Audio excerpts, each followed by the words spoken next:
Please مت بتائے کسی کو، وہ بتی آنکھوں کے درمیان بولی تھی۔ دانیال نے میٹھیا بھیجے اسے کر اٹھاتی نظروں سے دیکھا۔ کیوں یہ سب کرتے ہوئے تمہیں ڈر نہیں لگا؟ اب منظر آنکھ پر آنے سے ڈر لگ رہا ہے۔ دانیال دانت کچکاتے بولا۔ آرزو نم آنکھوں سے اسے دیکھا۔ دل کیا وہ اسے سب سچ بتا دے، لیکن کیا دانیال سفیر خان اس کا ولی جانی دشمن اس کی بات پر یقین کرے گا؟ آرزو کے دماغ نے دہائی دی تھی۔ غلطی ہو گئی، پلیز مت بتائے، ڈرے ویسے بھی چلے جانا ہے یہاں سے۔ آنسوؤں کا گلا گھونٹتے وہ سرخ چہرہ لیے بولی۔ اعصاب بری طرح جواب دینے لگے تھے۔ دانیال نے درستگی بری نظروں سے اسے دیکھا۔ شکل مت دیکھانا مجھے دوبارہ اپنی۔ آرزو خان وہ انگلی اٹھا کر ضبط سے اسے دیکھتے بولا۔ وہ شرمندگی کے مارے سر جھکا گئے۔ کاش بدلہ لینے کی جگہ تمہیں تھوڑی رکھ آ جاتی۔ اسے بنانے میں سالوں لگ جاتے ہیں اور خراب کرنے میں بس چند پل۔ تمہاری یہ حرکت چند پل میں ہی ہماری عزت دو کوڑی کی کر دیتی۔ میرے سامنے مت آنا ورنہ میں نہ جانے کیا کر بیٹھوں۔ وہ جبڑے بھیجے سرکتی کن پٹیوں سے اسے وارن کرتا ہے، لمبے لمبے ڈگ بھرتا وہاں سے باہر نکل گیا۔ آرزو نے سختی سے لب بھیجے سسپی روکی، لیکن آنسو بغاوت کرتے آنکھوں سے بہہ نکلے تھے۔ وہ وہی اپنے کمرے کے باہر دیوار سے لگی سسکنے لگی تھی۔ گھر کی چار دیواری محفوظ پناہ گاہ ہوتی ہے جنہیں کئی لوگ خود توڑتے ہیں۔ قصور صرف ان کا نہیں ہوتا، قصور بے جا بے زر خواہشات کا ہوتا ہے جو دنیا اسے دکھاتی ہے۔ قصور ان لوگوں کا ہوتا ہے جو انہیں سمجھاتی ہے، انہیں محسوس کرواتی ہے کہ وہ کم تر ہے۔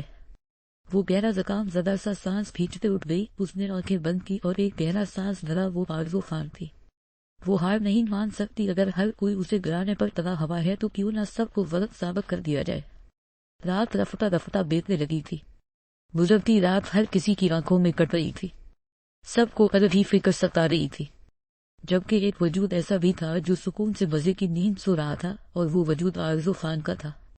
وہ شام سے اپنے کمرے میں بند تھی اور پھر رات ہوتے ہوتے وہ سو گئی۔ وہ کتنی عجیب لڑکی تھی، اتنی پریشانی میں بھی اس کے چہرے پر سکون بکھرا ہوا تھا۔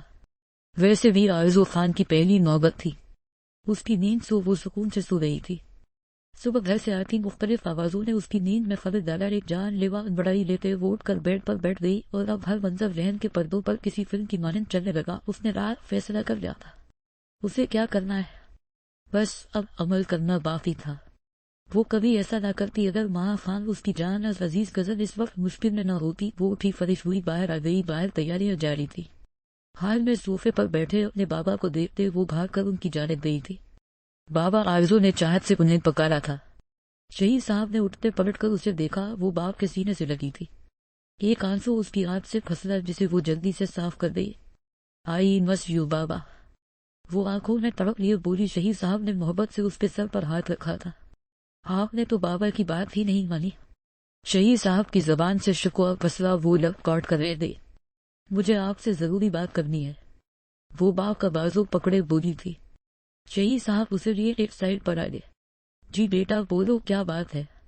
وہ اس کے چہرے پر نظر جمائے سوالیہ ہوئے۔ بابا، وہ نیند میں دانیال سے نکاح پر راضی ہوں، وہ اٹکتے لہجے میں بولی۔ اس کے دل و دماغ نے دہائی دی تھی کہ وہ ایسا نہ کرے، لیکن وہ سرے سے عبور کر گئی۔ اسے کسی بھی طرح ماہ کا نکاح دانیال سے ہونے سے روکا، اور اس سے بہتر طریقہ اسے نظر نہیں آ رہا اس وقت۔ اب کہہ رہی ہو آپ یہ بیٹا، اب ان سب کا کیا فائدہ؟ وہ اس کی بات پر حیران ہوئے تھے۔ آرزو خان جیسے پچھلے 2 ہفتوں سے سب بنا رہے تھے، وہ اپنی ضد پر بڑی تھی، اور اب اچانک ایسا بھی کیا ہو گیا کہ وہ دانیال سے شادی پر مان گئی تھی۔ بابا پلیز آپ آغا جان سے بات کرے پلیز، وہ روحانسی ہوئی تھی۔ شہید صاحب نے اسے سخت نظروں سے دیکھتے لب بھیج لیے۔ ٹھیک ہے، وہ واپس پلٹ گئے۔ آرزو نے آنکھوں پر ہاتھ رکھ لیے، آنسو وہی روک دیے۔ وہ خود کے لیے سٹینڈ لے سکتی تھی، لیکن اپنوں کی خوشی آرزو خان کو اپنی خوشی سے زیادہ عزیز تھی۔ وہ ضبط سے مسکرائی تھی۔ یہ کیا تماشا لگا کر رکھا ہے؟ اس لڑکی نے مذاق چل رہا ہے کیا یہ سب؟ آغا جی بھڑک اٹھے تھے۔ آرزو دروازے کے اس پار کھڑے لب دبائے ان کی گلتی آواز سن رہی تھی۔ بابا، اس نے ابھی ہاں کہا، ویسے بھی ہم سب یہی چاہتے تھے۔ شہید صاحب کی دبی دبی سی آواز گونجی تھی۔ وہ بے بسی سے بولے تھے۔ آغا جی نے سخت نظروں سے شہید صاحب کو دیکھا۔ ہم کیا اس کی مرضی کے غلام ہیں؟ شہید جب جی میں آیا وہ بول دیا، اب ایسا ہرگز نہیں ہوگا۔ سمجھا دو اپنی بیٹی کو کھیل نہیں کھیل رہے، ہم لوگ خاموشی سے ماہر کا نکاح دیکھے اور امریکہ جانے کی تیاری کرے۔ آرزو باہر کھڑے لب بھیج گئی۔ کاش ماں کے ساتھ ایسا نہ ہوا ہوتا تو وہ کبھی دانیال سے شادی کرنے کو نہ مانتی، لیکن کاش وہ دھڑام سے دروازہ کھولے اندر داخل ہوئی۔ شہید صاحب سمیت آغا جی نے بھی اسے دیکھا۔ آرزو نے دروازہ بند کیا۔ وہ اب سر جھکائے کھڑی تھی۔ آغا جان، مجھے احساس نہیں تھا، میں تو بچی ہوں، نہ سمجھ نہیں پائی آپ بڑے ہیں، آپ نے کچھ سوچ سمجھ کر ہی فیصلہ کیا ہوگا؟ آرزو سر جھکائے شرمندگی سے بولی تھی۔ اس کے لہجے میں افسوس تھا۔ آغا جی نے رخ موڑ لیا۔ چلی جاؤ یہاں سے لڑکی، اب ایسا ہرگز نہیں ہوگا، خاموشی سے نکال دیکھو اور جاؤ یہاں سے۔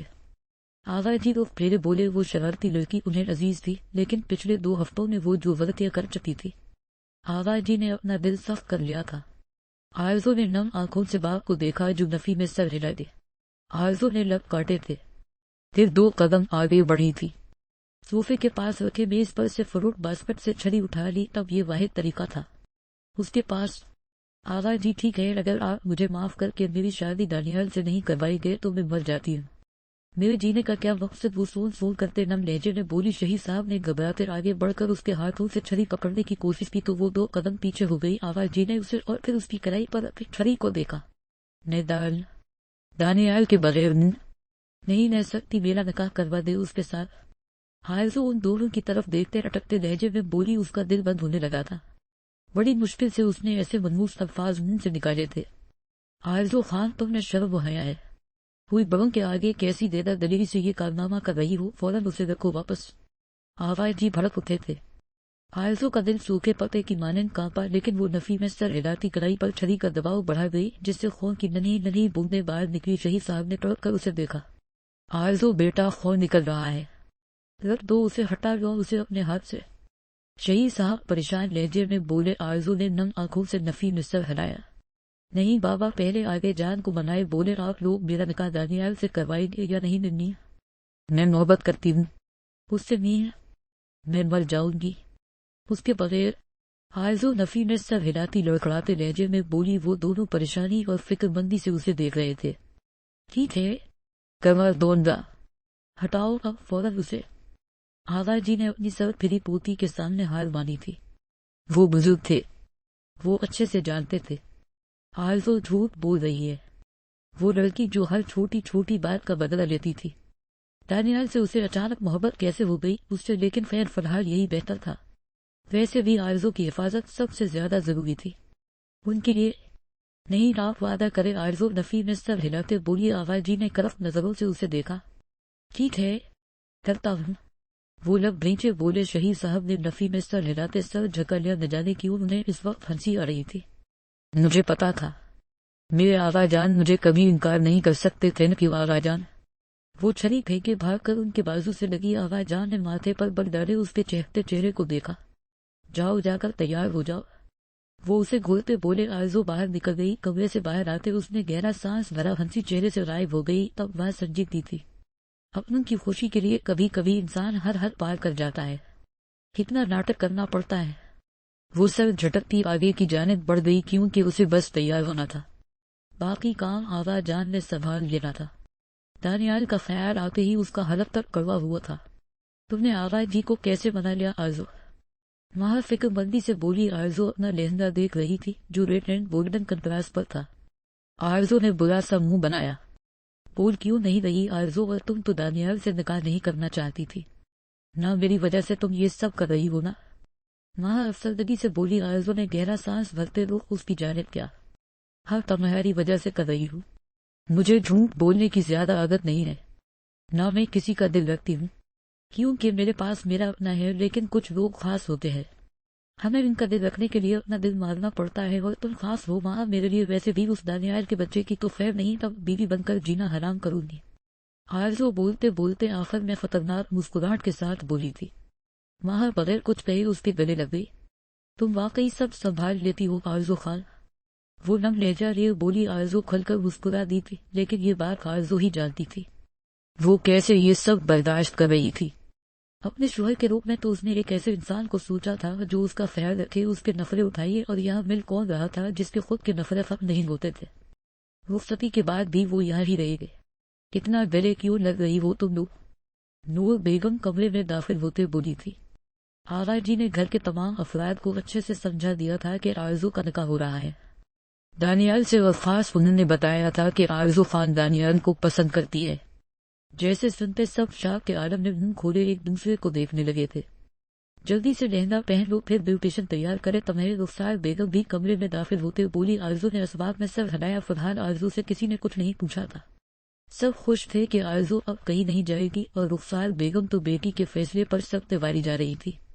اس کے آرزو لہنگا اٹھائی واش روم گئی، اور پھر تقریباً 7 منٹ بعد وہ باہر نکل آئی تھی۔ اب کمرے میں اس کے علاوہ کوئی نہیں تھا۔ اس نے آئینے میں اپنے عکس کو دیکھا۔ کیا وہ اس شخص کے لیے سجنے والی تھی جس کی نظروں میں اس کا کردار مشکوک تھا؟ کیا وہ شخص اسے کبھی قبول کرے گا یا وہ قبول کر پائے گی اسے؟ دروازے پر ہوتی دستک پر وہ چونکی۔ اس نے اندر آنے کو بولا۔ بیوٹیشن اب اندر آ گئی تھی، جو تھوڑی دیر پہلے باہر گئی تھی۔ آرزو گہرا سانس لگتے چیئر پر بیٹھ گئی اور بیوٹیشن مہارت سے اپنا کام کرنے لگی تھی۔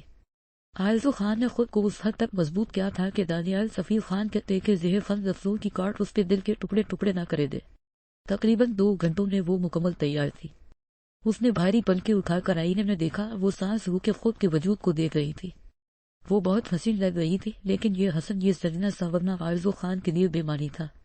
وہاں کمرے میں اندر ہوئی آج عائشہ کا ولیمہ تھا، سو وہ بھی بلکل تیار باہر معراج کے ساتھ سٹیج پر بیٹھی ہوئی تھی، اور اب آرزو کو باہر بلایا جا رہا تھا۔ ماں نے آرزو کے قیامت خیز حسن کو دیکھا۔ اس کے لبوں سے بے اختیار ماشاءاللہ نکلا تھا۔ بیوٹیشن بھی آرزو کی تعریف کرتی اپنا سامان لیتی چلی گئی۔ پہ منٹ اس کی پہلے ہی ہو چکی تھی۔ باہر بلا رہے ہیں تمہیں، ماں نے نظریں چراتے کہا۔ آرزو کی اس حالت کی ذمہ دار وہ کہیں نہ کہیں خود کو بھی سمجھ رہی تھی۔ ہم چلو۔ آرزو لبوں کو باہم جوڑے آگے کو بڑھی۔ لہنگا کافی ہیوی تھا، ماں نے اسے سہارا دیا تھا۔ وہ خود پلک اور بلیک کنٹراس کی نیٹ کی فراق میں بہت حسین لگ رہی تھی، مگر آج دونوں دوستوں کے چہرے پر اداسی تھی۔ تم چاہو تو میں سب کو سچ بتا دیتی ہوں، پھر سب ٹھیک ہو جائے گا۔ تمہیں یہ شادی نہیں کرنی پڑے گی، ماں لب کاٹتے بولی۔ آرزو نے چادر اٹھائی اور اپنے اوپر ڈال لی۔ اس نے گھونگھٹ نکال لیا تھا، سکین کلر کی چادر سے گھونگھٹ نکالے۔ اس نے نفی میں سر ہلایا۔ ماں نے چور کر اسے دیکھا۔ وہاں کو بہت برا لگ رہا تھا۔ آرزو خان ایسی نہیں تھی، اور اب شاید وہ خود کو مضبوط کر رہی تھی، یا شاید اپنے رانسو چھپانے کی کوشش کر رہی تھی۔ سب ٹھیک ہو جائے گا، ماں میں سب سنبھال لوں گی، تم فکر نہ کرو۔ کسی کو کچھ بھی مت بتاؤ، جب وقت آئے گا تب بتا دینا۔ اب چلو۔ وہ وہاں کو کہتے آگے کو بڑھی۔ جب رخسار بیگم کمرے میں داخل ہوئی تھی، آرزو کو شال سے خود کو کور کیے اور گھونگھٹ نکالے دیکھ وہ چونکی، پھر سر جھٹکا۔ ماں تم جاؤ باہر بیٹا، میں آرزو کو لگاتی ہوں، رخسار بیگم نے محبت سے کہا تو وہ سر ہلاتی باہر نکل گئی۔ آرزو لب بھیچے رخسار بیگم کے ساتھ چلنے لگی تھی۔ شال کے پار اسے منظر دھندلے سے نظر آ رہے تھے، وہ انہیں واضح نہیں دیکھ سکتی تھی۔ رخسار بیگم اسے باہر لے گئی تھی۔ سب لوگ خاموشی سے لب سیے اس کے وجود کو دیکھ رہے تھے۔ دانیال سفیر خان سٹیج پر میٹھیا باہم جوڑے آف وائٹ کرتے ہوئے، کندھے پر کالی مردانہ شال رکھے، کرائی پر مہنگی گھڑی باندھے، پاؤں میں پشاوری چپل پہنے، بالوں کو جیل سے سیٹ کیے، لب بھیچے بیٹھا تھا۔ رخسار بیگم آرزو کو سٹیج تک لائی تھی۔ انہوں نے چند پل دانیال کا انتظار کیا تھا کہ وہ اٹھے اور دلہن کو سہارا دے، لیکن وہ سخت تاثرات لیے بیٹھا رہا تھا۔ میراج نے افسوس سے اسے دیکھا۔ رخسار بیگم نے مسکراہٹ لبوں پر سجاتے خود ہی آرزو کو اوپر سٹیج پر بیٹھا دیا۔ قاضی صاحب نکاح شروع کرے، آغا جی نے کہا تو قاضی صاحب نے نکاح شروع کیا۔ آرزو شہیر خان ولد شہیر خان، کیا آپ کو دانیال سفیر خان ولد سفیر خان سے سکا رائے الوقت 50 لاکھ حق میں یہ نکاح قبول ہے؟ قاضی صاحب نے گھونگھٹ اوڑے وجود کو دیکھتے کہا، جبکہ کب سے سخت تاثرات چہرے پر سجائے بیٹھے۔ دانیال نے حیرت سے باپ کی طرف دیکھا اور پھر آغا جی کی طرف۔ آرزو خان، اس کا نکاح تو مہا خان سے ہو رہا تھا، یہ آرزو خان کہاں سے آ گئی تھی؟ تیسری نظر اس نے گھونگھٹ والے وجود پر ڈالی۔ سکین کلر کی شال سے اب آرزو کا چہرہ اسے بہت ہی مشکل سے نظر آیا تھا۔ اس نے غصے سے میٹھیاں بھیجی تھی، گردن کی نسیں تیز سانس لینے کی وجہ سے پھولنے لگی تھی۔ کیا آپ کو یہ نکاح قبول ہے؟ قاضی صاحب پھر سے بولے۔ گھر کے تمام افراد لب بھیجے کھڑے تھے، جیسے یہ کوئی بہت ہی مشکل مرحلہ ہو، اور ایسا ہی تھا۔ دو ناپسندیدہ شخصیت آپس میں ایک بندھن میں بندھنے والی تھی۔ دانیال صوفے سے اٹھنے لگا تھا، جب سفیر صاحب نے پیچھے سے آتے اس کے کندھے پر دباؤ دیا اور اسے آنکھوں کے اشارے سے خاموش رہنے کا کہا تھا۔ وہ ضبط سے سرخ ہوتے چہرے سے جبڑے بھیج گیا۔ قبول ہے، کاف، قبول ہے، قبول ہے۔ آرزو نے 3 مرتبہ جملے ادا کرتے اپنے تمام جملہ حقوق اس شخص کے نام کر دیے جس کی پابندیاں اسے اپنے وجود پر دوبارہ نہیں تھی۔ 2 آنسو ٹوٹ کر اس کے دامن میں گر گئے۔ قاضی صاحب نے اب وہی جملے دانیال کی جانب رخ کرتے دہرائے تھے۔ سب کے چہرے فکر بندی سے تن گئے۔ ہر کوئی اسی سوچ میں تھا کہ وہ سر پھرا شخص نہ جانے کیا کرے گا، لیکن اللہ جی جانتے تھے دانیال سفیر خان کی عزت ہر کبھی آنچ نہیں آنے دے گا۔ اس کی حیرت بتا رہی تھی۔ وہ پہنا ایسا دلا تھا جیسے یہی پتا نہیں تھا کہ اس کی دلہن تھی، اور اس کی شادی کس سے ہو رہی تھی۔ قبول ہے، قبول ہے، قبول ہے، تینوں بار بولتے اس کے لہجے کا سر پر بڑھتا چلا گیا۔ آرزو کا دل کپا اٹھا تھا۔ سب نے سب کا سانس لیا تو یہ سب اسے علم میں نئے بلے کیا گیا تھا۔ اس نے ایک سخت نظر سب پر ڈالی تھی۔ میراج لب دبا گیا۔ عائشہ نے اسے گھورا۔ ان دونوں سے سائن لیے گئے۔ ہر کوئی ایک دوسرے کو مبارکباد دینے لگا تھا۔ سفیر صاحب اور شہید صاحب دونوں بھائی ایک دوسرے کے گلے لگے تھے۔ رخسار بیگم نے مسکرا کر بیٹی کو دیکھا، ان کی آنکھیں نم ہو گئی۔ وہ مت اٹھا لو، میراج نے لب دباتے کہا۔ دانیال نے سخت نظروں سے اسے گھورا تھا۔ اسے نے دانت پیس پہ ضبط کے بند باندھتے گھونگھٹ اٹھا دیا۔ آرزو نے پلکوں کی جھالک اٹھا کر نہ آنکھوں سے اسے دیکھا تھا۔ وہ چند پل جیسے تلسم زدہ لمحوں میں قید ہوتا اس کی آنکھوں میں لگے کاجل میں کھو گیا۔ وہ آنکھیں دانیال سفیر خان کے دل کو جیسے میٹھی میں قید کرنے لگی تھی۔ دانیال نے لب بھینچ لیے۔ تبھی نہ جانے کسی نے پیچھے سے سونپ پلے کیا تھا۔ ایسا لگتا ہے ہیون تیری آنکھیں جیسے آنکھوں میں میری رہ گئی، کبھی پہلے میں نے نہ سنی جو ایسی باتیں کہہ گئی۔ تو ہی تو ہے جو ہر طرف میرے، تو تن سے پرے میں جاؤں کہاں ہے میرے دل مبارک ہو، یہی تو پیار ہے۔ دانیال واپس صوفے پر ٹک گیا۔ آرزو سر جھکائے بیٹھی تھی۔ ہر کوئی اس کے حسین چہرے کو دیکھ ماشاءاللہ کہے بنا نہ رہ سکا تھا۔ عائشہ نے میراج کو گھورا کیونکہ سون کا پلین اسی کا تھا۔ دانیال کا ضبط جواب دینے لگا تھا۔ وہ بغیر کسی کی جانب دیکھے میٹھیا بھینچے سٹیج سے اترا اور پھر وہاں سے جبڑے بھینچے حد سے زیادہ غصے میں نکل گیا۔ آرزو نے اس کی پشت کو دیکھا تھا۔ رات کے تقریباً 11 بجے آرزو کو وہاں اس کے کمرے میں چھوڑ کر آئی تھی۔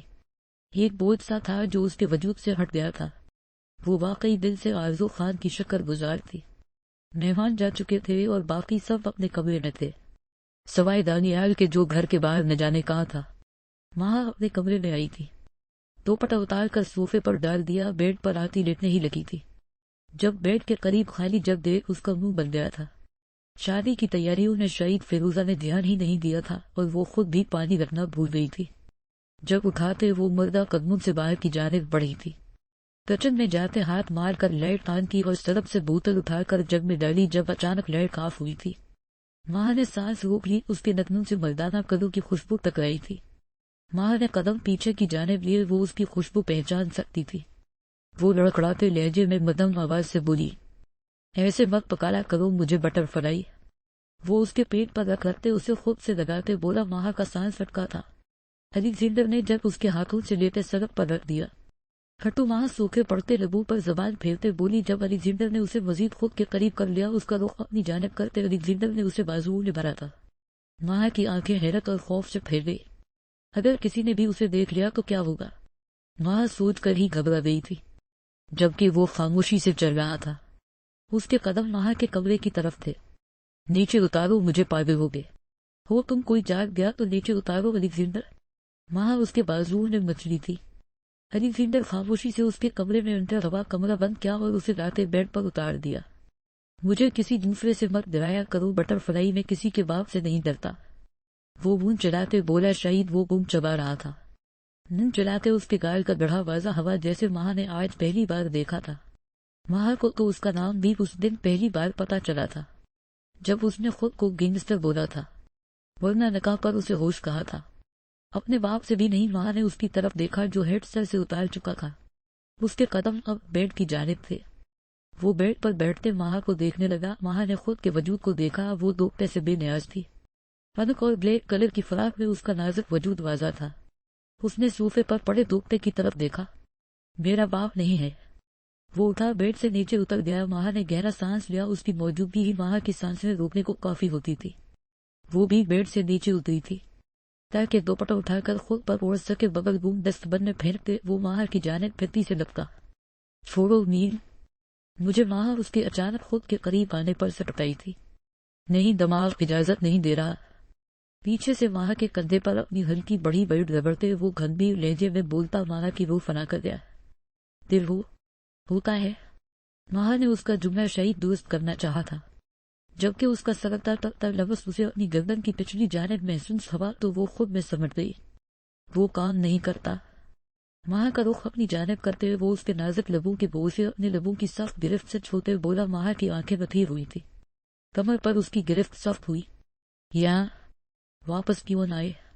ماہ اسے خود سے دور رکھنے کی کوشش کرتے رٹکتے لہجے میں بولی۔ الیگزینڈر نے اس کی تھوڑی اپنی درمیانی انگلی سے اوپر اٹھائی۔ ماہ نے اس تبسم زدہ آنکھوں میں دیکھا۔ ماہ کے دل کی دنیا میں طوفان برپا ہو۔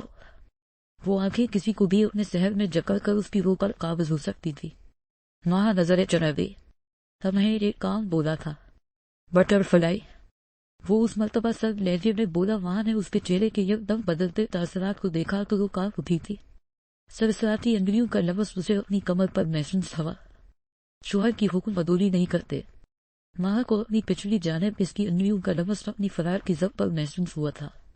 وہ آنکھیں پھیلائی اسے دیکھنے لگی۔ وہ اٹکتے لہجے میں تیزی سے بولی تھی اور کتنی ہی تیزی سے اسے سے لگ ہوئی تھی۔ الیگزینڈر نے اسے دیکھی نظروں سے دیکھا۔ واپس جگہ پر آؤ، وہ سرد لہجے میں بولا۔ ماہ نے نفی میں سر ہلایا تھا۔ ماہ واپس جگہ پر آؤ، وہ وحشت سے لبریز لہجے میں لفظ چبا چبا کر ادا کرتے ہوئے بولا۔ نہیں کاف، کیا کر رہے تھے تم؟ میں مجبور ہوں، اس کا مطلب یہ نہیں ہے تم میرا فائدہ اٹھا۔ ماہ 2 قدم مزید پیچھے ہوئی تھی۔ الیگزینڈر نے ماتھے پر تیوری چڑھائے حیرت گرین آنکھوں میں شفقت بھرے اسے دیکھا۔ تمہیں لگ رہا ہے میں تمہاری چاہ کر رہا ہوں۔ ہر جانتی ہو نہ میں کون ہوں۔ میرے ایک اشارے پر کئی سو لڑکیاں میری ہر خواہش پوری کر سکتی ہے اور کر بھی رہی ہے۔ اپنی یہ خوش فہمی اپنے ذہن سے نکال دو۔ وہ اس کے لہجے اور لفظوں میں چھپے مطلب کو سمجھتے استہزاء انداز میں اس کا مذاق اڑاتے بولا۔ ماہ نے بھیگتی آنکھوں سے اسے دیکھا جو اب ہیڈ سر پر پہنے دروازے کے قریب کھڑا تھا۔ مجھ سے نکاح کیوں کیا؟ ماہ نم لہجے میں بولی۔ وہ واقعی ڈیڈلی گینگسٹر تھا، وہ بس تکلیف دینا جانتا تھا۔ وہ بہت برا تھا۔ تم نے خود عزت کی باتیں کی تھی۔ بٹر فلائی میں نے تمہیں مجبور نہیں کیا تھا۔ یہ مت سوچنا میں تمہارے پیچھے پاگل ہو جاؤں گا، تمہیں مناؤں گا۔ میں چاہوں تو ابھی اپنا حق تم سے وصول لو، لیکن کیا ہے، نہ میرے لفظ کے قابل نہیں ہو تم۔ وہ طنز کے تیز چلاتا ماہ کی ذات کو پل میں بے زر کر دیا۔ ماہ نے بے یقینی سے اسے دیکھا۔ تمہیں کیا لگتا ہے میں مر رہی ہوں تمہارے لیے؟ ماہ کی آنکھیں بار بار بھیگ رہی تھی۔ وہ صرف چہرہ لیے بولی۔ کس نے کہا تم سے مجھے لگ رہا ہے؟ بٹر فلائی مجھے یقین ہے تمہارا دل میری قربت کے لیے ترس رہا ہے۔ وہ سائڈ سمائل لبوں پر سجاتا بولا۔ اس کے لہجے میں یقین تھا۔ ماہ کا دل تیزی سے دھڑکا تھا۔ دل نے شدت سے دہائی دی کہ الیگزینڈر کے لفظ عنقریب سچ ہو جائے گے۔ تم بہت برے ہو، ماہ نے افسوس بھری نظروں سے اسے دیکھتے کہا۔ تم ہمیشہ سچ بولتی ہو۔ ہیٹ اتارتے اس نے دونوں بازو پھیلائے، تھوڑا سا جھکتے جیسے داد وصول کی ماہ قرض کر رہ گئی تھی۔ فائل نکال کر رکھنا، میں لینے آؤں گا۔ واپس اسے دیکھتے وہ بولا اور باہر نکل گیا۔ ماہ صوفے پر گرنے کے انداز میں بیٹھی تھی، اس کی آنکھوں سے آنسو جاری ہو گئے۔ الیگزینڈر کی ایسی باتیں سن اسے برا لگ رہا تھا۔ ماہ نے ہونٹ رگڑ ڈالے۔ وہ اس کے لفظ کو مٹا دینا چاہتی تھی۔ وہ کیوں اس کے بارے میں سوچے جب وہ اس کی ذات کو اتنا حقیر جان رہا تھا؟ ماہ نے بے دردی سے آنکھیں رگڑ ڈالی تھی۔